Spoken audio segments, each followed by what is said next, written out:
yuqori darajada sifat bilan qurilgan birinchi mikrorayon Nika turar joy majmuasiga kelganmiz. Bu joydagi 3 xonali kvartiramiz sotuvga e'lon qilindi. Narxi juda ham zo'r.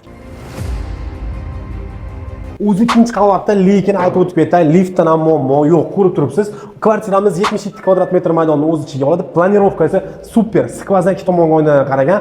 Oilaviy yashayman degan, maza qilib yashaydi. Demak, eshikdan kirishdan boshlasam, bu yerda kattakon bitta xonamiz bor. Buni xohlang yotoqxona, xohlasangiz mehmonxona qilasiz. Keyingi qismimiz o'sha bittasini yotoqxona qilsangiz, bu mehmonxona bo'laveradi.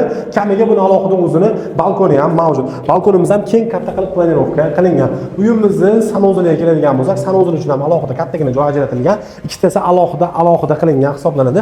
Hojatxona hammam alohida. Mana bu yerda bolalar uchun mo'ljallangan yotoqxonamiz joylashtirilgan. Hozir ayrim narsalar turgan ekan, bu narsalar hammasi olib chiqib ketiladi.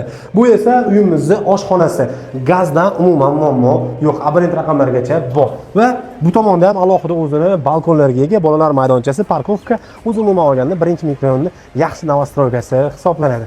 Kvartiramizda oxirgi marta 7,5 million so'mdan kvadrat metrni ham sotishgan ekan, lekin bu kvartiramiz siz uchun qulayroq qilib, kvadrat metrini 520 dollardan gaplashib qo'ydik. Pastdagi telefon nomerini qoldiraman, bog'lanib ushbu kvartirani sotib olishingiz mumkin. Videoni mikrorayondan 3 xonali qidirib yurganlarga jo'natib qo'ying.